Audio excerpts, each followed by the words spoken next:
536 AD, the year the sun disappeared, did a volcanic winter reset civilization.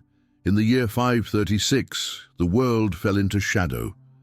Chroniclers of the time wrote of a dim sun that gave no warmth, a sky cloaked in ash and mist, and a twilight that lingered for more than a year.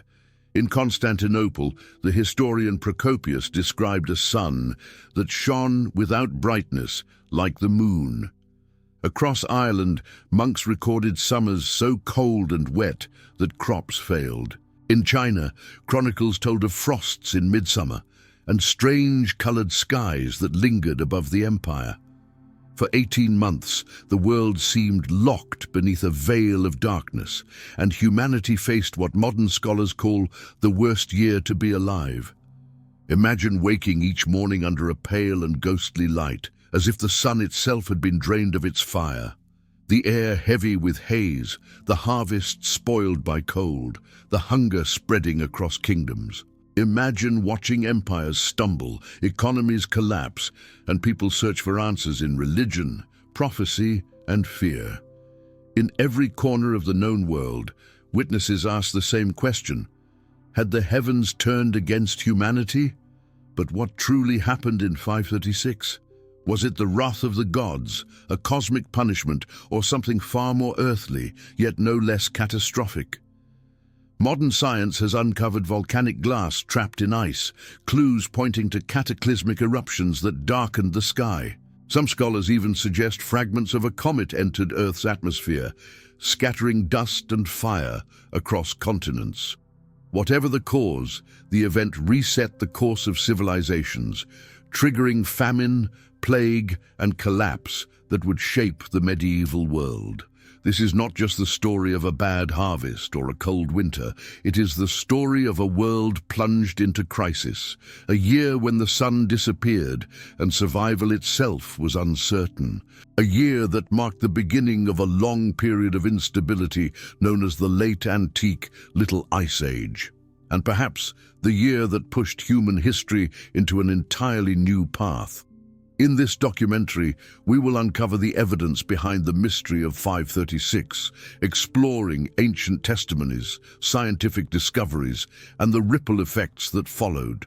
We will see how empires fell, how nature's fury humbled humanity, and how the lessons of that dark year still echo today. Because the question is not only what happened then, but what might happen again if the sun were to vanish from our skies.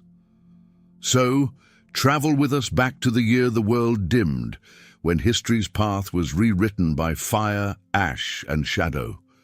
This is the story of 536, the year the sun disappeared, the dark sky.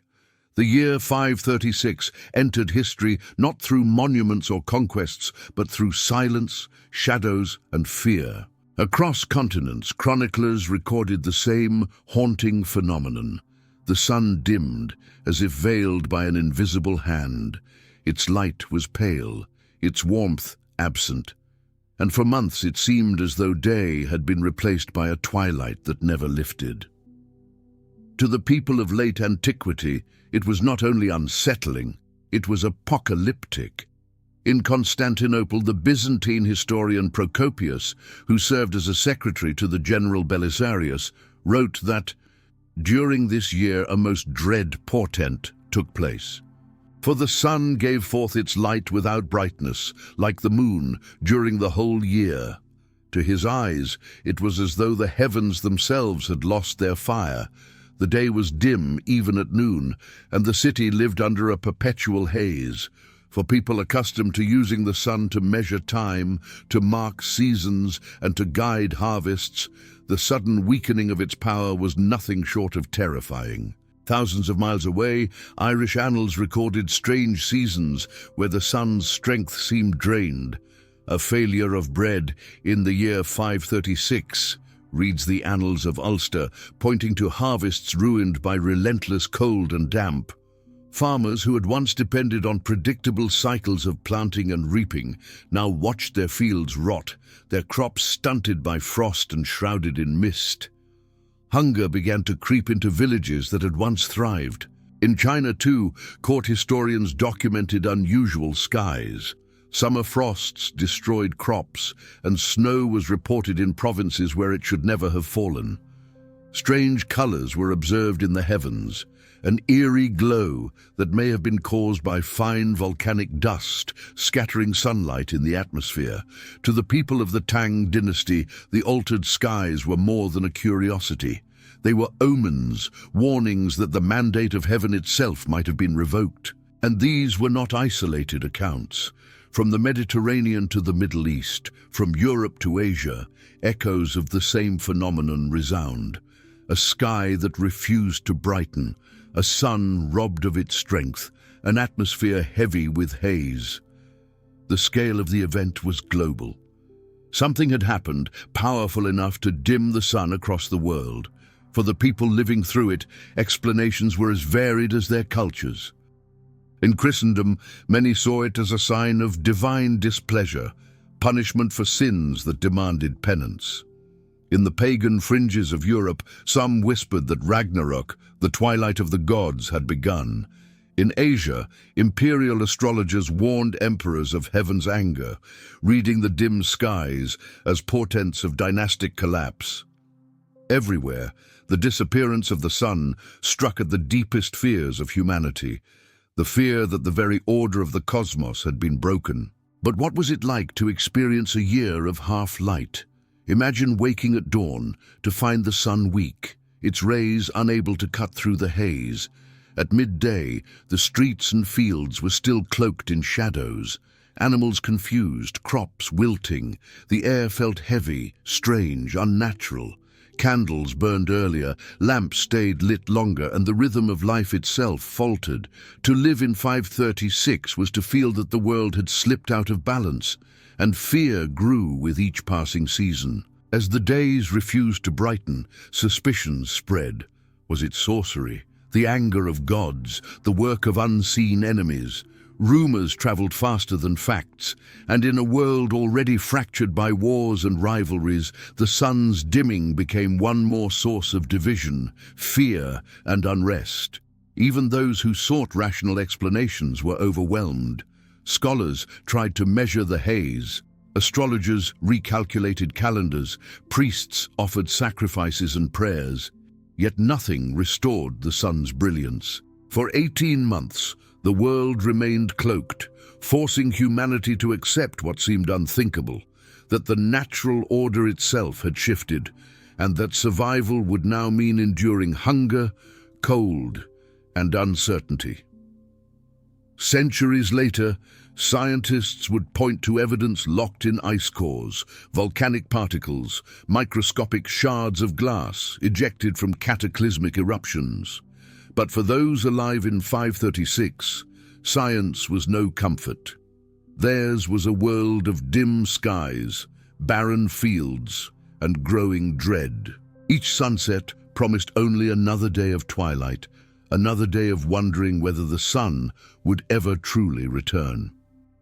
The darkness of 536 was not just physical, it was psychological, spiritual, and cultural.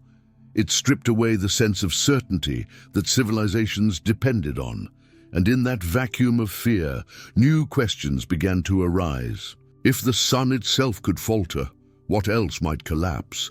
Could empires endure when the heavens betrayed them? The year 536 was not yet the end of the world, but it felt close.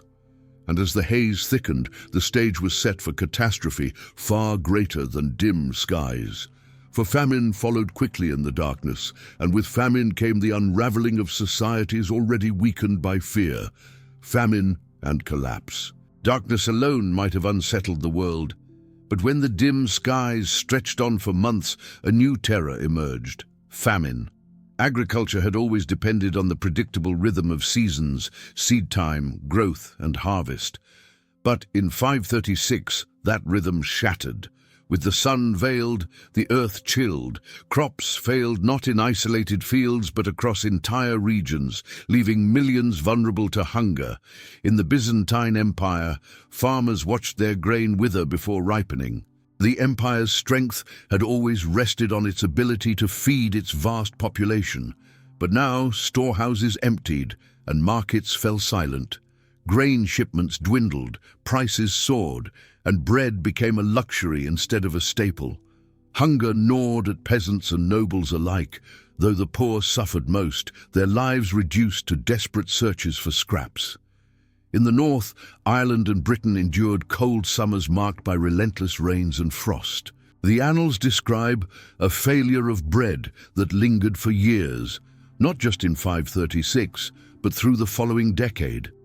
Entire harvests rotted before they could be gathered, leaving communities to rely on dwindling stores and whatever roots or wild plants could be scavenged.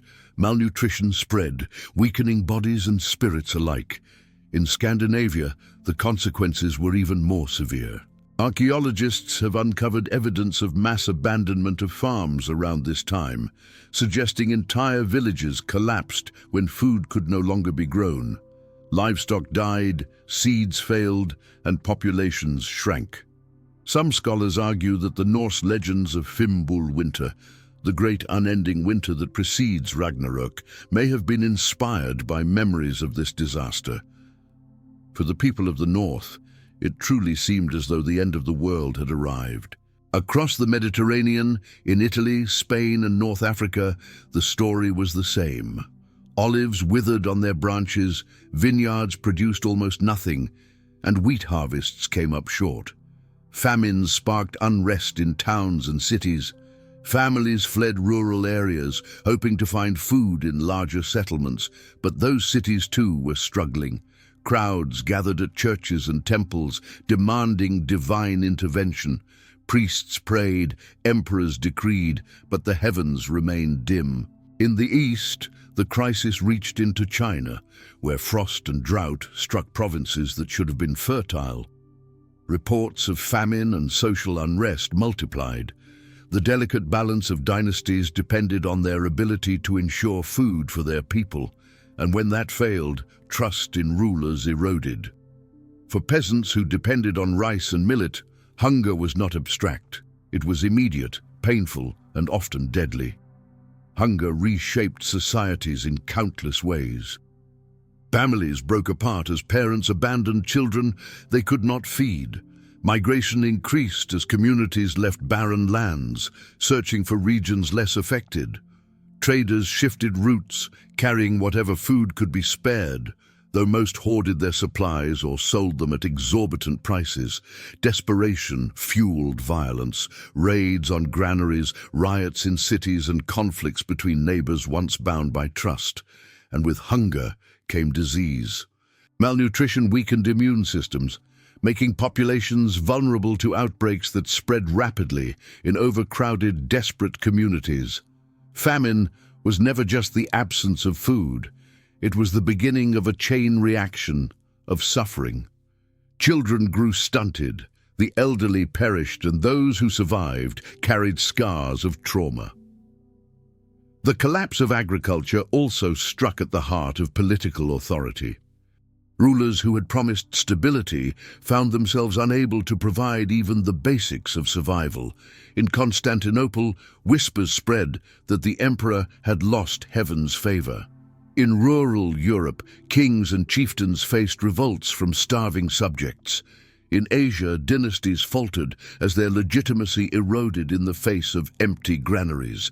Famine did not just starve bodies, it starved belief in institutions, in leaders, in the very order of the world. The ripple effects of famine reached far into the future. Some regions lost entire generations, populations shrinking by as much as a third. Abandoned farms and villages became silent markers of collapse. Oral traditions passed down for centuries told of years when the skies dimmed and people died in droves.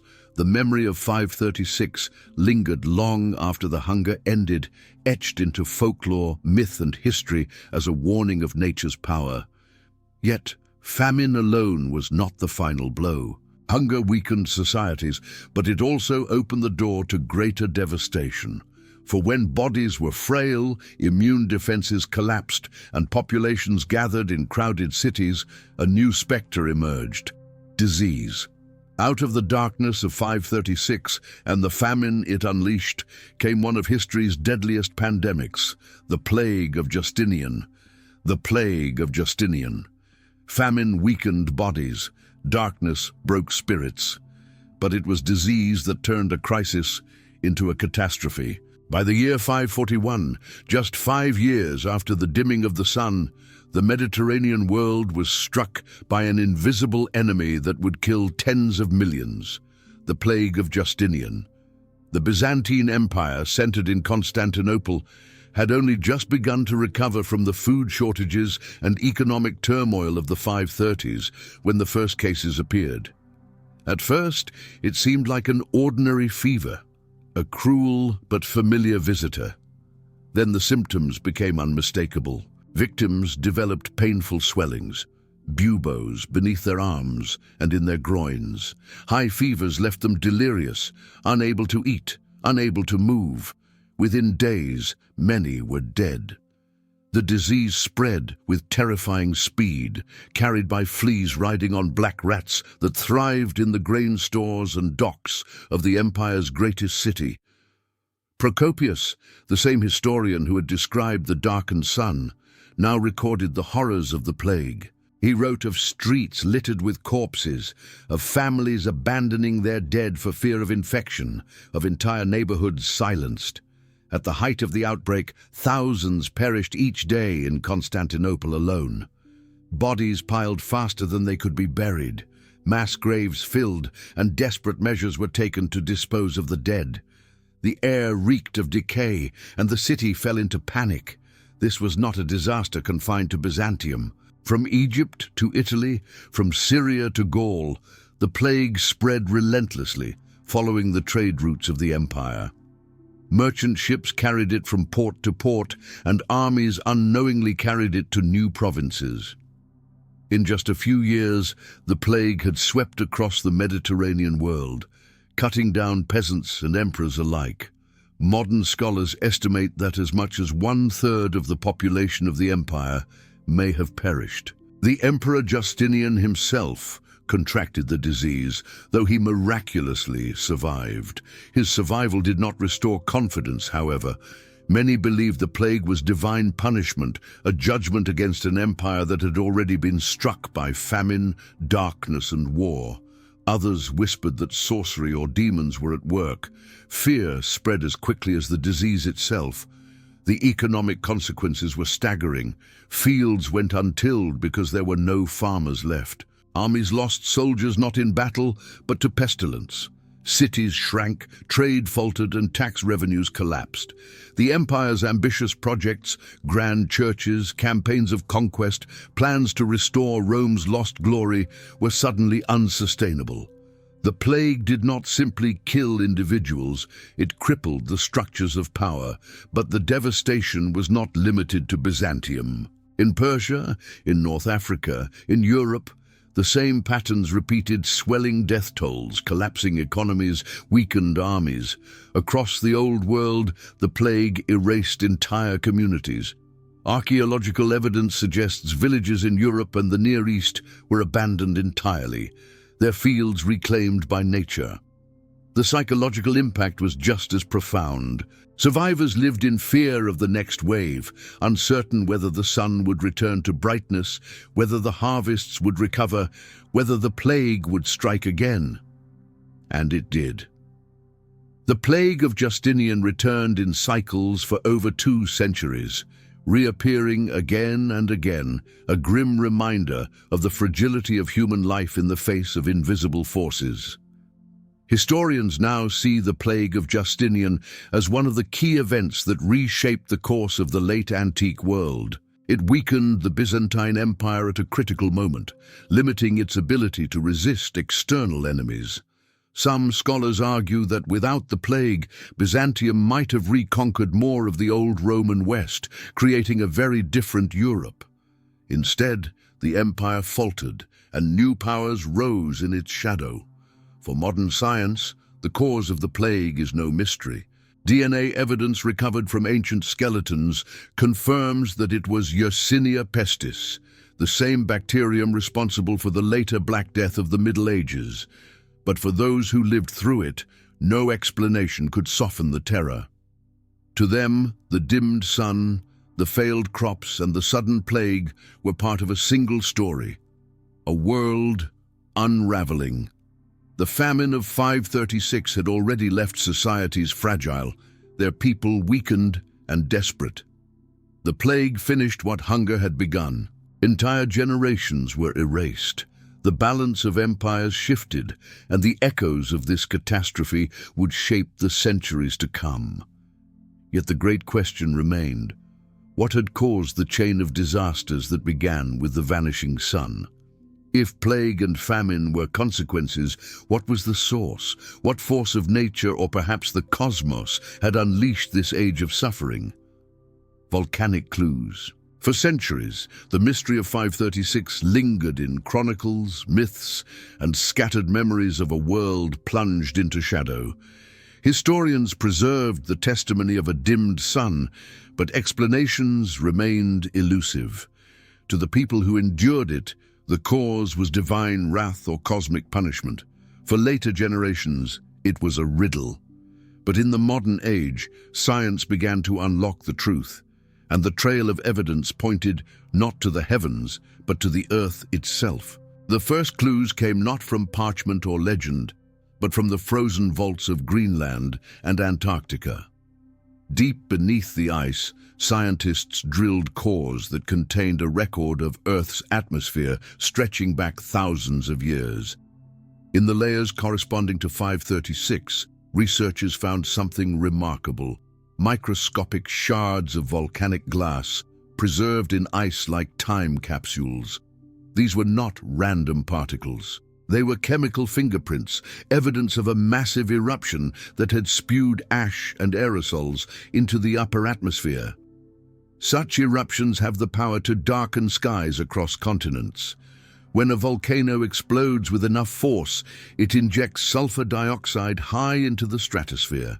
There, it forms sulfate aerosols, tiny reflective particles that scatter sunlight back into space. The result is what scientists call a volcanic winter. Temperatures drop, harvests fail, and weather patterns shift. It is nature's way of dimming the sun, and in 536 the effect was global. Tree rings told the same story. Dendrochronologists, scientists who study growth patterns in trees, noticed that rings from this period were unusually narrow. Across Europe, Asia, and the Americas, trees recorded years of stress, growing slowly under colder, darker conditions. The Natural Archive of Forests confirmed what ancient chroniclers had described. Sunlight weakened, temperatures fell, and life itself faltered. But which volcano, or volcanoes, were responsible? For years, debate raged. Some pointed to Iceland, where a massive eruption could have blanketed the northern hemisphere in ash. Others suggested Ilopango in modern El Salvador, whose caldera bears scars of cataclysmic explosions. More recent studies propose that not one, but a sequence of eruptions between 536 and 547 may have combined to produce an extended period of darkness and cold. The Earth, it seems, had opened its wounds more than once, each eruption adding to the misery of the age. Consider the scale of these events. When Mount Tambora erupted in 1815, it caused the year without a summer in 1816. Crops failed in North America and Europe, frost struck in June, and famine spread. Yet Tambora killed tens of thousands directly and affected millions indirectly. The eruptions of the 6th century may have been even larger, with consequences that rippled across civilizations for decades. Geologists studying Ilopango's eruption argue it could have released enough material to alter global climate for years, darkening skies as far as Asia. Meanwhile, ice core data from both hemispheres suggest at least 2 eruptions, one around 536 and another in 540. Working together to create an era of prolonged cooling. The world had not seen such climatic upheaval in centuries, and its impact was devastating. But the evidence goes beyond ice and trees. Archaeological finds hint at societies struggling to adapt. In Scandinavia, mass sacrifices of animals during this period suggest desperate attempts to appease the gods. In China, shifts in dynastic power may reflect political instability fueled by failed harvests. In Central America, the collapse of settlements may be tied to the environmental chaos unleashed by Ilopango. Everywhere, human resilience was tested by forces no one could control. The volcanic hypothesis does more than explain the dimming sun. It reveals how deeply nature can shape history.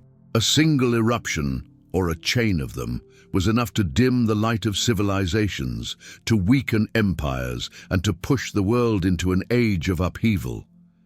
The chaos of the 6th century was not just the product of human frailty or political strife. It was written in fire, ash, and sky, and yet even as science closes in on the truth, questions remain. Could the volcanic eruptions alone explain the eerie accounts of colored skies, the strange halos around the sun, the prolonged haze that defied even the strongest winds? Or was there another force at work, something cosmic perhaps, that joined with the volcanoes to plunge the world into shadow? The chronicles spoke of celestial omens, of stars obscured and strange lights in the heavens. Modern theories have begun to consider another possibility, one that looks beyond the Earth. Could fragments of a comet have collided with our planet, scattering dust and debris into the atmosphere? Was 536 not only a volcanic age, but also a cosmic one? The comet hypothesis. If volcanic eruptions could explain the veil of darkness in 536, why do so many chronicles speak of celestial omens? Why do accounts describe not only dim skies, but strange colors, fiery lights, and halos that seem to shimmer around the sun and moon? For some researchers, the answers may lie not only in the depths of the earth, but in the heavens above. The theory is bold, that Earth crossed paths with a fragmenting comet. As pieces of cosmic debris entered the atmosphere, they may have ignited spectacular displays of light and dust while scattering fine particles high into the stratosphere. Unlike ordinary meteors which burn quickly and vanish, these fragments could have lingered, spreading a haze around the globe. The result would have been the same as a volcanic winter: cold, famine, and collapse, but with origins in the cosmos. Ancient witnesses may have glimpsed this event firsthand. Records from the Mediterranean mention unusual celestial phenomena. In the Middle East, chroniclers describe halos around the moon as if rings of fire had encircled the night sky. In Asia, accounts tell of dragons and fire stars streaking across the heavens, imagery that could reflect meteor showers or comet fragments blazing through the atmosphere. Were these poetic exaggerations or eyewitness testimony of a cosmic disaster? Modern science provides intriguing support. Tiny particles called micrometeorites have been found in ice cores from the period, suggesting that Earth was bombarded by extraterrestrial material around the same time volcanic eruptions were reshaping the climate. Some researchers argue that the combined evidence points not to one cause, but to two: a double strike of fire, one from the Earth and one from the sky. If true, the comet hypothesis would explain the peculiar persistence of the haze. Volcanic ash can circle the globe, but it typically settles out of the atmosphere within a year or two. In 536, however, the darkness seemed to linger, with reports of dim skies extending well beyond the expected span of a single eruption. A mix of volcanic aerosols and cosmic dust could have created an even more stubborn veil, trapping the sun's rays and prolonging the crisis. The very idea of cosmic catastrophe resonates deeply in human history. Cultures across the world carry myths of falling stars, blazing gods, and skies torn open by fire. The flood myths of Mesopotamia, the fiery serpents of Mesoamerica, the celestial dragons of China, all may reflect ancestral memories of real encounters with cosmic phenomena. In this sense, the comet hypothesis is more than science. It is a bridge between myth and history, a reminder that the stories of the ancients often hold fragments of truth. Skeptics remain unconvinced. They argue that volcanic eruptions alone can explain the evidence, that cosmic dust is too rare to account for the scale of global dimming recorded in 536. Others counter that science has not yet gathered all the data, that new ice cores and advanced instruments may one day reveal the fingerprints of a cosmic visitor. Until then, the comet remains a tantalizing possibility, one that cannot be dismissed entirely. For those who lived through it, the cause was less important than the effect. Whether the darkness came from a mountain's fury or a comet's fall, life on Earth was changed. Empires staggered, crops withered, and the chain reaction of famine and plague was set in motion. Yet the possibility of a cosmic trigger adds another layer of awe to the story of 536. It was not only a year of earthly disaster, but perhaps a moment when heaven itself reached down and touched the fate of humanity. And it leaves us with an unsettling question. If it happened once, could it happen again? Comets still roam the solar system. Volcanic giants still sleep beneath the Earth.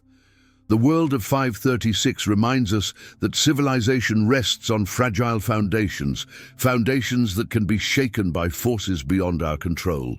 The mystery remains.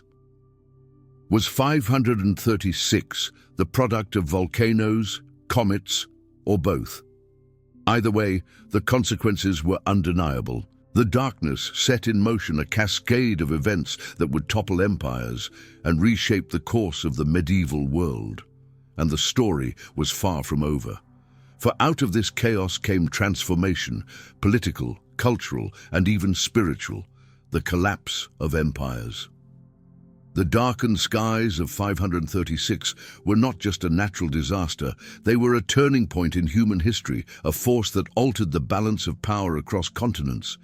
Empires that once seemed unshakable began to falter. Kingdoms fractured. New powers emerged from the ruins. It was as if the veil of ash and dust had not only dimmed the sun, but also extinguished the certainties of the ancient world. Nowhere was this more evident than in the Byzantine Empire.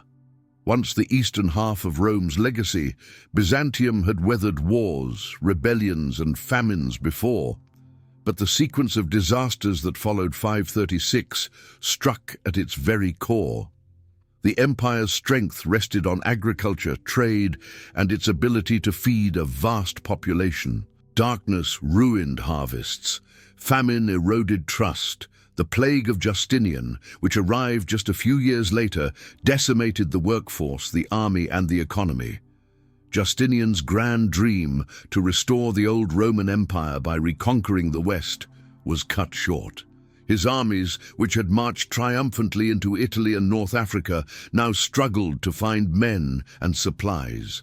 Campaigns slowed, victories turned hollow, and the treasury emptied. Historians often debate whether Byzantium's decline began with war or politics, but the deeper truth may be that nature itself crippled the empire at its height. Far to the north, the chaos reverberated in Scandinavia. Archaeological evidence suggests entire communities were abandoned during the mid-6th century. Grain shortages, livestock deaths, and relentless cold-forced migrations. Legends of the Fimbul winter, an endless winter before the twilight of the gods, may have been born from this very era. What was myth to the sagas was memory to those who lived through it. The Norse world was reshaped, its fragile societies enduring centuries of instability before new structures emerged. In Western Europe, the darkness and famine deepened the fractures left by the fall of Rome. The Frankish kingdoms, the Visigoths in Spain, and the Lombards in Italy all faced crises of legitimacy as hunger and disease spread. Leadership in this era was measured less by conquest than by survival.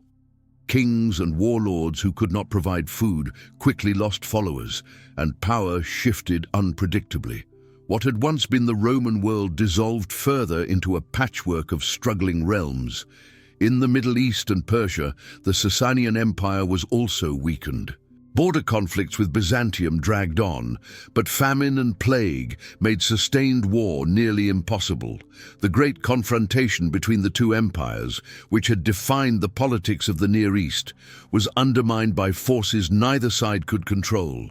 And into this weakening world, new powers would one day rise, most notably the spread of Islam, which would transform the region within a century. Even in Asia, the consequences were visible. Chinese chronicles describe crop failures, political unrest, and shifts in dynastic power. When the mandate of heaven was tied to natural order, the dimming of the sun was more than disaster. It was a sign that rulers had lost divine favor. Rebellions multiplied and dynasties stumbled. The chaos of the 6th century was not isolated to the West. It was global. The collapse of empires is rarely the work of a single cause. War, politics, ambition, and corruption all play their roles. But in the mid-6th century, the natural world became a decisive player. Darkness, famine, and plague weakened rulers and states alike, exposing the fragility of civilizations that had once appeared eternal. Yet history shows that collapse often brings transformation. From the wreckage of Rome and Byzantium, new cultures and systems of power emerged. From the chaos in the north, new mythologies and traditions were born. From the instability of the East, new religions and ideas gained ground. The disasters of 536 did not end civilization, but they reshaped it, setting the stage for the world that would follow. Still, the question lingers. How long did the effects of 536 last? Was it just a year of darkness, or the beginning of something larger? An age of cold that lasted for generations? To answer that, we must look not only at history, but at the evidence written in nature itself. A cold millennium. The year 536 was not the end of catastrophe. It was the beginning. The dim skies lifted, but the world did not return to normal. Instead, humanity entered an age of prolonged instability, a cold millennium, when the climate itself seemed to conspire against civilizations. Historians and scientists now call this period the Late Antique Little Ice Age, and its fingerprints can be found across centuries of upheaval. Evidence from tree rings and ice cores shows that temperatures remained depressed well beyond 536. A second eruption, possibly in 540, renewed the haze, ensuring that the climate shock was not a brief episode but a chain of disasters. Crops failed repeatedly, growing seasons shortened. Forests across Eurasia showed decades of stress, their rings thin and stunted. The earth itself seemed to groan under the weight of its own cycles of fire and frost. The consequences were vast. In Europe, the weakened population never fully recovered before new challenges arose. Famine persisted in cycles, striking hardest at the poor and the young. As fields yielded less and less, villages abandoned marginal lands, shrinking into smaller, more defensible communities. The social fabric of Europe changed, with survival dictating culture as much as politics. In Scandinavia, the collapse that began in the 530s deepened. Archaeological surveys reveal a dramatic drop in population, as much as 50% in some regions. Farms vanished, entire settlements disappeared, and forests reclaimed the land. Out of this collapse, new myths flourished. The memory of a long, cruel winter entered oral tradition as the Fimbul Winter, the great cold that heralded Ragnarok. What science now calls the Late Antique Little Ice Age was remembered by the Norse as the twilight of the gods. In the Middle East, the Byzantine and Sasanian empires continued their struggle, but both were shadows of their former strength. War drained their treasuries, famine drained their lands, and plague drained their people. The prolonged cooling only worsened matters, ensuring that neither side could fully recover. Into this vacuum, new ideas spread. Within a century, Islam rose from the Arabian Peninsula, transforming the religious and political map of the world. Would its rise have been possible without the weakened state of its neighbors? The shadow of 536 may have opened that path. In Asia, China too felt the weight of the cooling world. Dynasties rose and fell as agricultural failures undermined imperial authority. Peasant rebellions multiplied, fueled by hunger and despair. In the fragile balance between heaven and earth, rulers who could not command abundance lost legitimacy. For the people of China, the dimming of the sun and the long winters that followed were more than natural disasters. They were signs that heaven had withdrawn its favor. Beyond immediate famine and war, the late antique Little Ice Age reshaped migration. In Central Asia, nomadic peoples moved in search of pasture, setting in motion waves of movement that destabilized borders. In Europe, tribes shifted territories, raiding weakened neighbors, accelerating the fragmentation of the post-Roman world. Across continents, climate dictated politics as surely as kings and emperors did. And this era of instability did not pass quickly. For more than a century, records show unusual cold, poor harvests, and social upheaval. Archaeologists find layers of abandonment, layers of death, and signs of desperate adaptation. It was as if the entire globe had been pushed off balance, spinning toward a new chapter of human history. This long shadow-shaped religion too. In times of darkness, people searched for meaning. Apocalyptic movements gained strength. Prophets proclaimed that the end was near, interpreting the dim sun and the plague as omens of final judgment. In Christianity, eschatological texts gained traction. In other faiths, similar themes of endings and new beginnings emerged. The cosmic scale of suffering demanded cosmic explanations, yet paradoxically, out of the cold came resilience. Societies that survived adapted. New agricultural techniques emerged. Political systems adjusted, religions offered comfort and meaning. The late antique Little Ice Age was not only a period of suffering, it was a crucible, forging new identities and ways of life that would define the medieval world. And so, what began in 536 as a year of darkness became a century of transformation. The volcanic winters, the comets, the famine, the plague, all of these were chapters in a larger story, one in which nature rewrote the trajectory of human civilization. The cold was not only a trial, it was a teacher, reminding humanity that power and empire mean little when the earth itself shifts. But as we reflect on this long shadow, a final question arises. Could such a catastrophe happen again? Are we, with all our modern technology and science, truly safe from the kind of disaster that plunged the 6th century world into twilight? The year civilization faced the darkness. The year 536 began as a mystery, a year when the sun itself seemed to vanish. Across continents, people stared at a dim sky and felt that the order of the world had broken.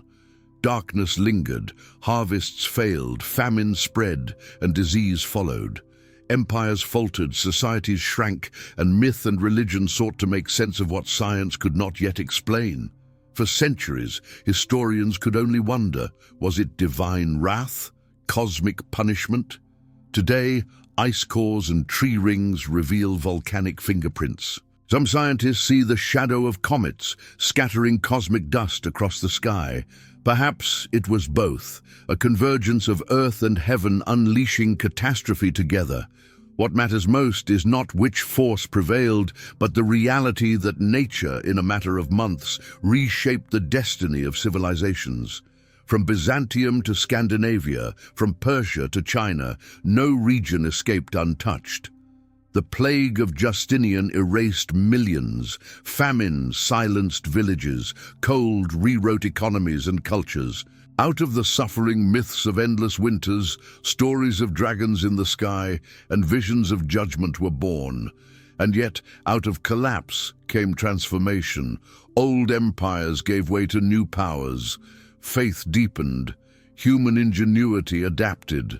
The late antique Little Ice Age was not only an age of crisis, it was the crucible of the medieval world. But the story of 536 is more than history. It is a warning. Our civilization too depends on a fragile balance. We live under the same sun, on a planet that still trembles with volcanic fury, still crosses the paths of wandering comets. In an instant, the skies could dim again, crops could fail, systems we trust could falter. The people of 536 had no warning, no preparation, and no escape. Do we? History reminds us that catastrophe is not a question of if, but when. And it asks us to reflect. How would our modern world respond? Could we endure months without sunlight? Could our global networks survive the strain? Or would we, like those who came before us, find ourselves humbled, forced to rebuild in the shadow of disaster? The year 536 was called the worst year to be alive. Yet from that darkness, humanity endured, and that endurance is our inheritance. The lesson is not despair, but resilience, that even when the sun itself disappears, the will to survive, adapt, and transform remains. So we end with a question for you. If the sun were to vanish tomorrow, if the skies dimmed and the world fell into shadow once more, how would we respond? Could our civilization withstand what theirs could not? Or would we too be forced to rewrite history in the darkness?